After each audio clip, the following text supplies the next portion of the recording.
welcome Mr. Charles Marsala. All right, thank you.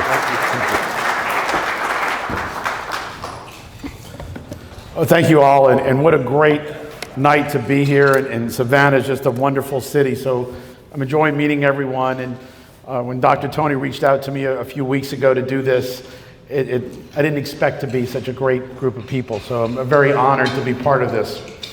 As it was said, my ancestors came from 8 different villages in Sicily, and what I found out was the 2% that you found out, I'm 98% Italian, there's 2% Greek. And that is because in 1470, when the Muslim Turks came in, they chased some Albanians into Sicily. And that's where my Greek comes from, the Albanian part. And we'll go back to that in a second. I've been president of the Federation for 2 years. And then in the last year, I became a vice president of the Order of the Sons and Daughters of Italy, of America. Recently, I built an app for touring New Orleans, and I know New Orleans and Savannah have a great connection. So if you're in New Orleans, we have this app that it's free. It's called New Orleans Insider Tours, Little Palermo. And it's got 50 points of interest of the history of Italian migration into New Orleans. We have a TV show, which is airing this month on Italian heritage and culture on ABC and on PBS in New Orleans about the migration, not just to New Orleans, but outside of New Orleans. I've been traveling recently through Missouri and Arkansas and finding out what a lot of our ancestors did when those early years when they came here to do so much for us. And then we're also working on a documentary. I don't know how many of you are familiar, but in 1890, the police chief of New Orleans was killed. And the people thought the Italians did it. In 1891, there was a massacre of 11 Italians. It's often called a lynching, but it was really, in my opinion, a massacre. And it's listed as the largest lynching in American history. Over 5,000 people participated in breaking into a jail and killing these Italians that had just been acquitted of killing the police chief. We have a documentary that'll be out in 2 weeks. It'll be airing nationally on that situation. Now, New Orleans and Savannah, as I'm learning, have a lot in common. We obviously, we both are paranormal. As I took the tour of the day, I found out Savannah downtown talks about the ghost, and New Orleans is very big in the ghost. We have factoring. Cotton factoring was both big in both of them. We also have filming is very big in both as well. And then other things are here. I imagine we also say in Louisiana a lot of times, beat Bama. And I don't know if you guys have said that in Georgia, but you may have said beat Bama a few times as well. And in Georgia, you have a city called Decatur. In New Orleans, we have Decatur Street. And I've been researching all this history. What I found is that who was Stephen Decatur? Most people don't know. But more so importantly was he was America's first international war hero. This is going back to the Barbary Coast War of 1804 when he sailed into Tripoli and rescued a bunch of Americans who had been captured and were going to be put into slavery. The Barbary Coast pirates of North Africa, Algeria, Tunisia, Morocco, and Libya were capturing people. However, Sicily was already at war with these countries because they were capturing Sicilians and putting them into slavery.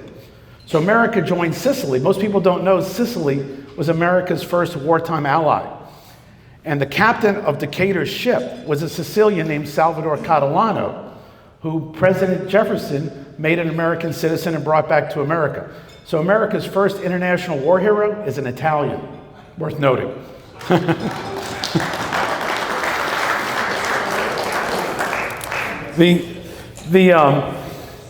As things went on, and the toast we just had on Columbus was a great toast. And I want to add a little bit of context to what that toast is about and what our situation is with Columbus. The Americans that came here, and we use Columbus to honor American contributions in our Italian Heritage Month. So I'm going to give you a few more anecdotes like Stephen Decatur and Salvador Catalano. 2 months before Lindbergh crossed the Atlantic, a gentleman named Francesco di Pinedo left Rome and landed a seaplane with 2 people on board on the river in New Orleans at Canal Street. Nobody knows really about Francesco di Pinedo. So we have a list of Italian accomplishments. There were many different things, aviation being one. James Bond, there's a new movie out. James Bond is based on the Italian frogmen of World War II.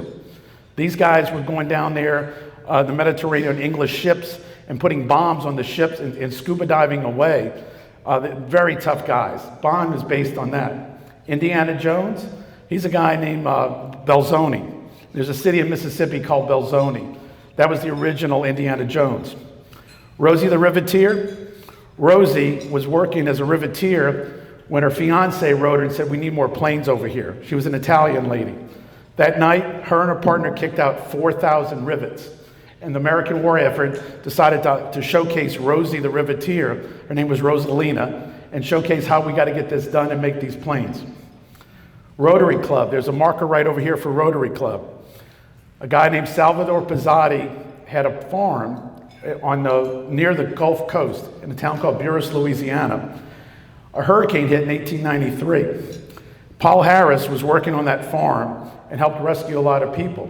10 years later, Paul Harris founded Rotary. The things also, on a more serious note, the phrase "all men are created equal." Philip Mazzei, he wrote that 2 years before Thomas Jefferson took it. It was published in 1774 in a Virginia newspaper. Garibaldi was asked in 1861 to lead the Union Army. And he told Lincoln, "I'm only going to do this if you make the war about ending slavery." And it took Lincoln a year and a half to make the war about ending slavery. Free trade, Felipe Gaetano. He was writing Benjamin Franklin, "When you guys create this country, you need free trade, freedom of speech, free thought." Franklin implemented a lot of that as America was formed.